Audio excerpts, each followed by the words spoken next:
Welcome to Changing Higher Ed, a podcast dedicated to helping higher education leaders improve their institutions. With your host, Dr. Drumm McNaughton, CEO of The Change Leader, a consultancy that helps higher ed leaders holistically transform their institutions. Learn more at changinghighered.com. And now, here's your host, Drumm McNaughton. Thank you, David. Our guest today is Lucie Lapovsky, president of Lapovsky Consulting. Lucie is one of the top higher ed finance consultants in the world, with extensive consulting experience with colleges, universities, and K-12 school districts throughout the globe in the areas of higher ed finance, price resets, tuition discounting, and other strategic financial issues. Lucie joins us today to talk about higher ed finance and what institutions must do in the post-COVID normal to grow and remain sustainable. Lucie, welcome to the program. Hi, Drumm. Thank you very much. Oh, it's great to have you on board. Here, we've known each other for so many years. I am really looking forward to having this conversation to talk about higher ed finance. Me too. It should be an interesting one. I always love catching up with you. Likewise. So, let's just get started. You have such an amazing background in higher ed. Please tell our listeners a little bit about you and how you got to this point and what makes you really excited about higher ed. I've always been interested in what makes people go to college and what their elasticity of demand for higher ed is. And I went to college and I was an economics major, and in grad school was an economist, and actually wanted to write my dissertation on price elasticity and couldn't find an advisor who was interested in it. So I wrote on something else. And ever since the day I got my PhD, I've been working on price sensitivity to higher ed. I worked for the state of Maryland, understanding and being in charge of all of the unit colleges and universities, the finances, and went on to be a CFO at Goucher College and then president of Mercy College in New York. And once I stepped down from there, I started consulting and got to work with a plethora of colleges to learn all about how they operate and what makes them tick. And I continue to find that very fascinating. Well, you sound like an economist talking about elasticity and all those other things. I remember taking a course in graduate school on economics, both micro and macro. Micro, I understood. Macro, not a clue. I still don't think any of us understand it. What's going on in the economy today. Exactly. So putting on your economist hat, what's going on in higher ed? I mean, to me, it looks like it's a shambles. Well, I think there's a lot of various factors that are playing into what's going on in higher ed. We have a demographic cliff, and so that's putting pressure on enrollment. We've had very strange phenomena with international students, especially since COVID, which is adding to more enrollment problems. So schools are struggling to get students. Schools continue to struggle to graduate students. People are questioning the need for higher ed. There's issues of whether it provides the value we have. We have an economy right now that has very, very low unemployment and good opportunities for jobs. So when students are getting out of high school, it's more and more difficult for them to see the value proposition to going to college. We have forces in our society that are questioning the value of college and whether it makes sense to go. And we also have a movement afoot to reevaluate the credentials needed for jobs. And so we see Google and some states and even the federal government reevaluating the need for a college degree in order to be the entry level requirement for work. So I think all of those factors are coming together to make colleges it much more difficult for colleges to survive. And we have an awful lot of colleges in this country. And so there's, tremendous pressure, financial pressure on schools.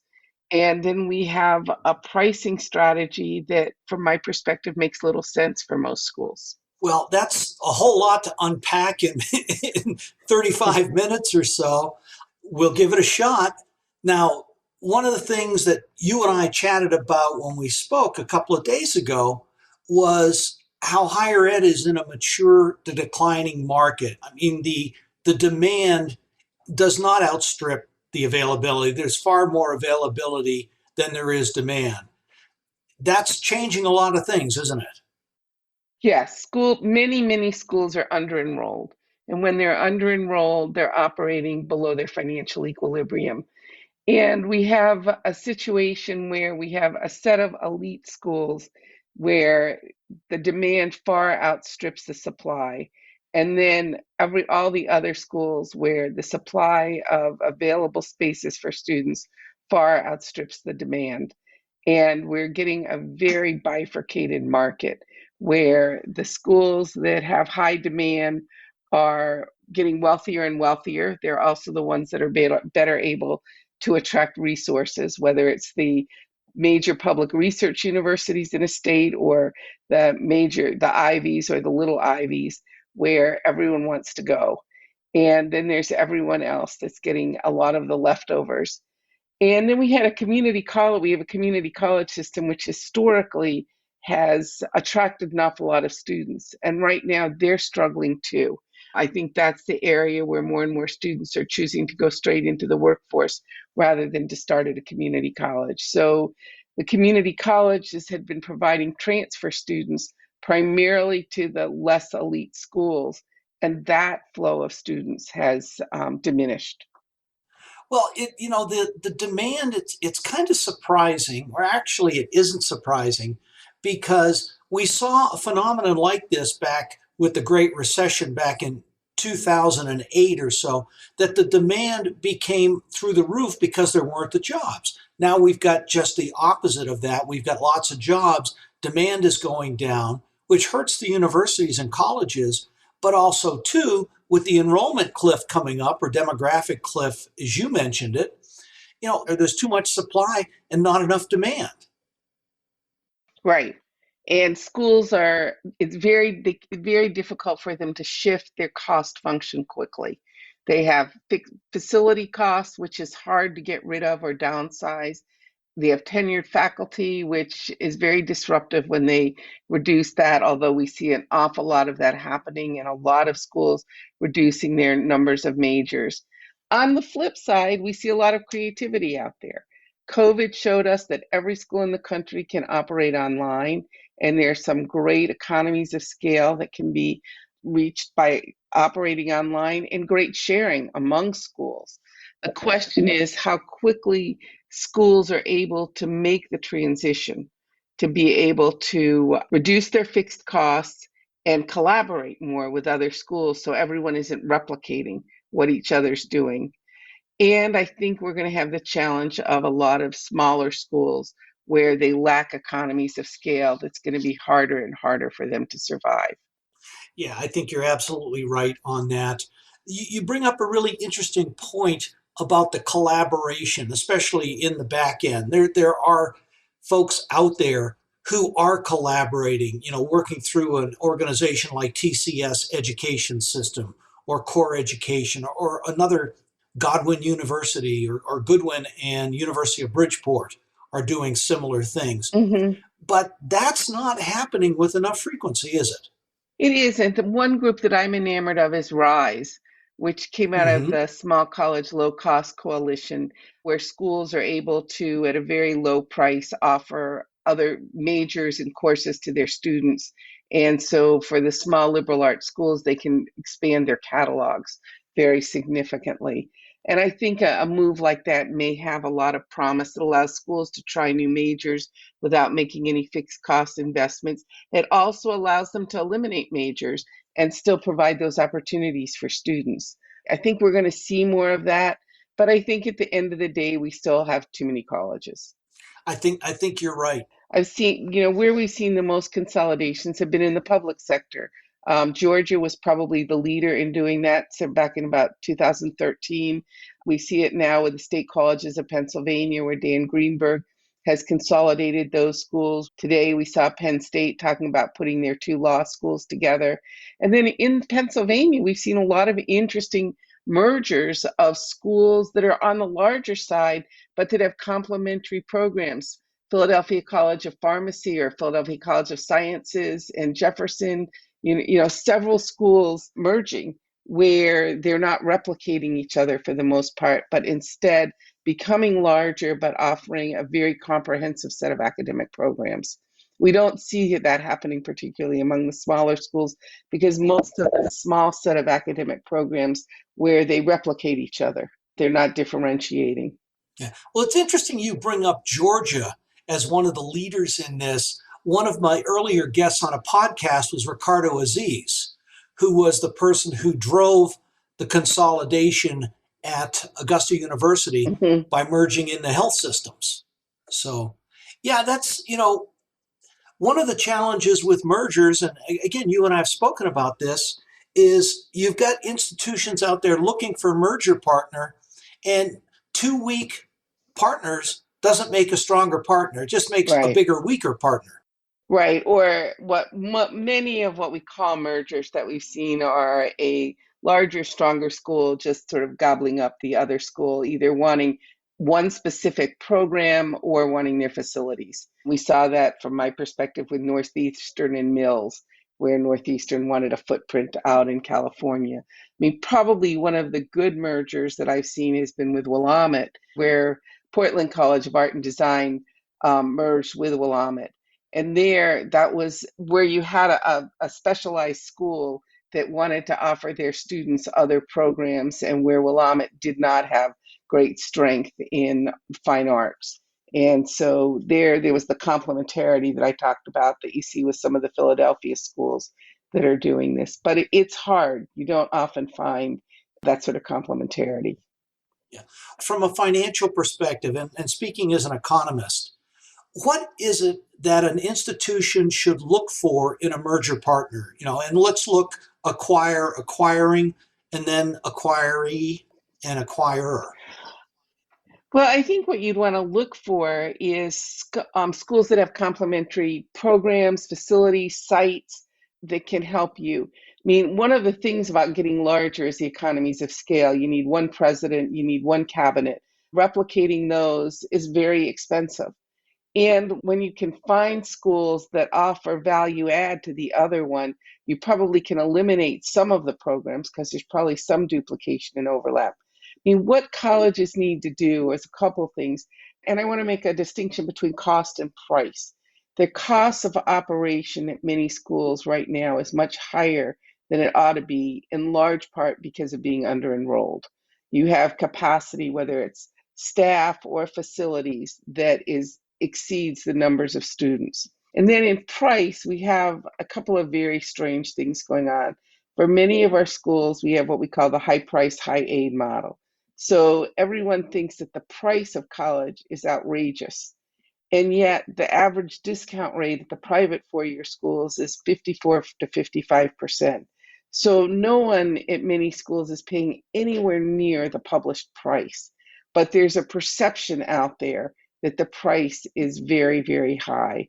And so now we're starting to see a movement among many liberal arts schools, many smaller schools, to lower their price, to become much more transparent, much more honest, and have a price that is much closer to what students are paying. Although most of these schools are still offering some financial aid to everyone, but at much lower levels. The award that used to be $30,000 or $35,000, maybe $10,000 or $15,000. Because the truth of the matter is we're a country that likes a deal and everything on sale, and we've gotten used to it. It used to be that was only being done by the private colleges, but now the public colleges are doing it too. We see all sorts of public college match programs where the University of Maine, for example, will let any student who gets in the New England area come to the University of Maine at the in-state price of the University of Massachusetts, New Hampshire, any of those schools. I was just driving on the New Jersey Turnpike the other day, and I think it was Lucie Oswego was offering people to come at the Rutgers price. They were even offering a free meal plan in addition to a lower price. So, we're seeing a whole lot of incredible price competition in deal making, which is not what feels very comfortable with higher education. I feel more like I'm in the used car market But the better thing about the used car market is I can spend the afternoon looking for a car and find out what I'll pay for any kind of car I want. In higher ed, you have to apply and wait to get accepted and then wait to get your offer. And so there's, an emotional investment, which makes it very, very difficult. I'm also actually, Drumm, and we didn't talk about it yesterday, a bit enamored by this new movement for colleges to go out and offer students admissions without students applying, where they are proactively going out for students, which I think is a very interesting approach. Pick the student demographic that you like and say, we like you. And you can go out with the offer and with the price that you want to charge them. And that could flip the whole market. I think it has a very good chance of doing that. We talked yesterday a little bit about the J.C. Penney model. Everybody likes a discount, but the difference with Penny versus colleges is you don't know what the discount is you're going to get until you're finally accepted. You go through all of that rigmarole. With Penny, if something is $15 and you're going to get a 30% discount, it's going to actually cost you $10. Right. So going back to the mergers just a little bit, what does an institution need to do to position itself to become a candidate? And I mean, we've seen some really good mergers out there, programmatic. You talk about UMass System acquiring Brandman, right, or, Maryland having Maryland Global Campus. There are good examples. Well, Maryland Global is not actually, someplace where there was a merger. It's just what we're seeing is the growth of online. And at the big public universities, for whatever reason, many of them seem not to be able to feel that they can do it themselves, which is where we saw the Purdue Kaplan and the University of Arizona deal. And I'm not sure how well those are doing. The jury still seems to be out on them, but there seems to be an implicit demand for very large scale online universities. How much room in the market there is for, a lot of them, I don't know. Southern New Hampshire leaped forward, University of Maryland Global did, and we'll have to see what happens. And there's also the for-profits in that market. I serve on the board of American Public University System, and we, compete with University of Maryland Global, UMass, those schools. And the demand for online is growing. I mean, COVID led everyone to move past, is online credible? To everyone realizing online is credible learning, good learning outcomes. It's just a different way. From my perspective, if you can go to a 4-year college and live on campus, that's a luxury good. An awful lot of people can't afford that. But it's still something that many people aspire to, and it's a wonderful thing if you can do it. Online, on the other hand, opens up the world to you, a plethora of opportunities in every course you could possibly want at a whole variety of price points. I think the other thing we haven't come to grips with is the question of the value proposition in terms of reputation and price. How much more am I going to get if I go to a Harvard in terms of my outcomes versus going to a public institution, a public regional, a small college, or starting at a community college and moving on? We don't have any good metrics to tell us that, other than I think the network you get when you go to the very elite schools, which gets you in the door much more easily. But in terms of what is the value add of the learning, we don't measure that. No, we don't. And it's too bad that we don't. But just the cachet of having a degree from Harvard or Yale, one of the Ivies, USC, that gets you in the door a lot easier than Right. it would from a smaller institution who is not as well known. Well, and that takes you back to the question we started with: do you need that college degree to get in the door? Are we raising that issue that you should be able to get in the door without even the degree, or versus where the degree comes from to get you in the door faster and farther? So I think we're in a very interesting period of time where there's a lot of flux, and where, we haven't talked about badges and credentials and stackable credentials, where we do, and George is one of the places that talked about this early on, lifelong learning. More students are taking gap years. So we're not going high school to college. More students, on the other hand, are doing early college and graduating high school with a year or two of college. So we see a whole set of dynamics that go in a variety of different directions, which says there's a lot of white water out there in terms of what's going on. And where it's going to settle, I think we're going to have a higher ed system that's going to be very mixed with lots of alternatives and lots of opportunities. My instinct is it will be more lifelong learning, where you probably will do things in pieces. And the question that I think we want to make sure we don't lose is, where are you going to get that critical thinking piece? Where are we going to get the piece that makes you a good citizen, that persuades you need to vote and participate, that questions what you get on the internet? What's fake news? How do we have the ability to discern it? I think that's what, the liberal arts part of college does, but it doesn't easily translate, certainly when you get out of college, into a job with money. Mm-hmm. And that kind of goes to the purpose of higher education nowadays, whereas it used to be it's for the public good, and now it's partially for the public good. What you talked about to me is that, but it's more about what kind of a job can I get to pay back my student loans, et cetera, et cetera. Right. And that's in part because there's a perception that the price is much higher than it is at many places. We have an awful lot of places where college is free. There are over 200 what we call promise programs, where especially low income, but in some places all income people can go for free. And we don't talk about that too much anymore. So it's not that it's always so pricey. The most expensive part of college is your foregone earnings, actually, of the time that you're not working. And the data still shows that over a lifetime, if with a bachelor's degree versus a high school degree, you'll make anywhere from $600,000 to $1.3 million more, which is a significant return on your investment.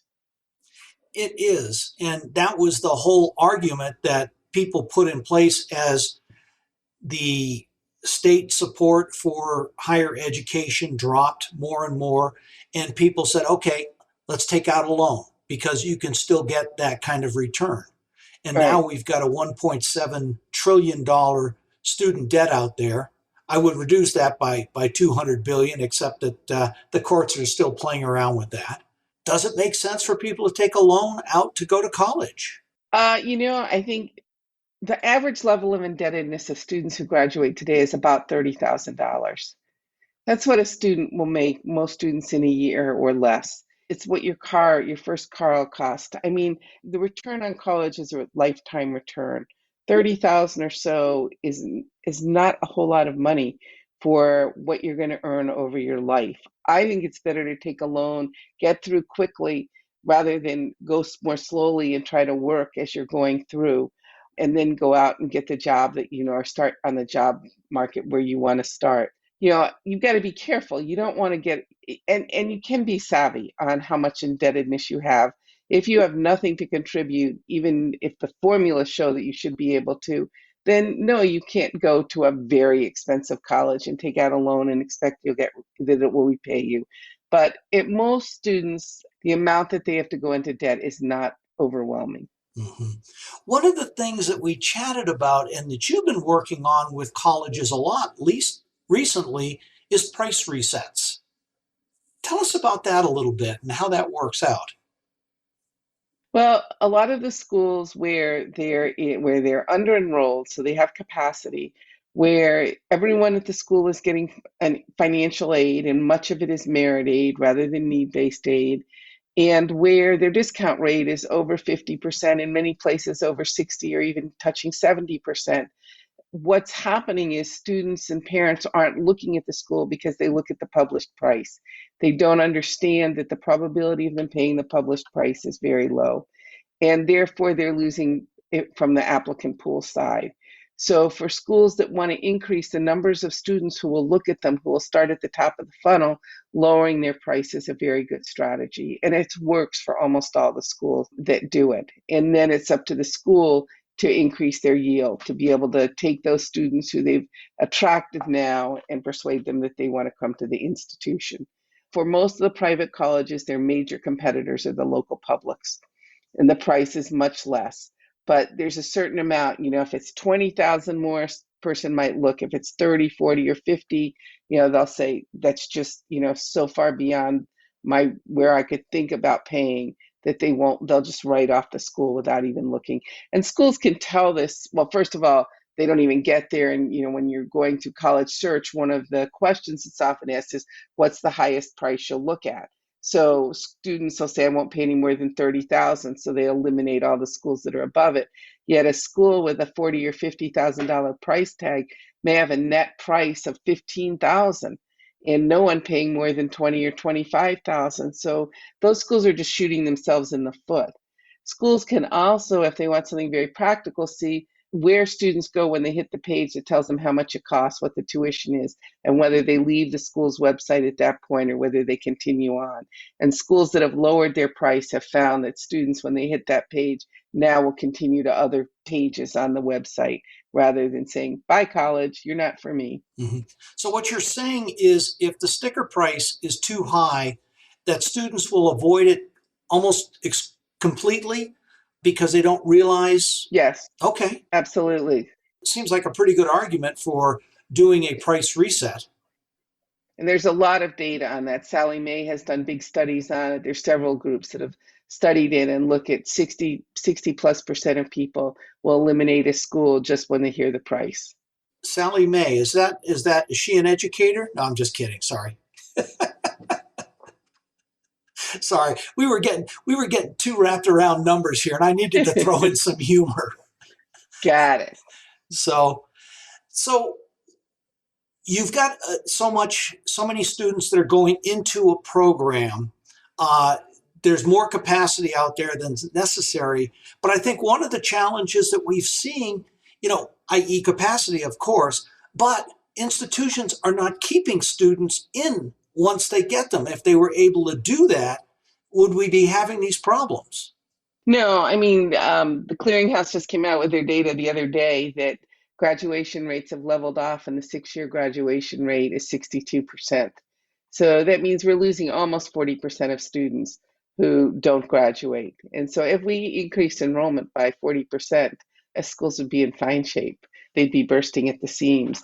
So, that's one of the real challenges. What is it that you make a decision, you start college, you make an investment of money and time, and then you don't finish. And that's one of, it's really demoralizing for people when you don't succeed at something you start at.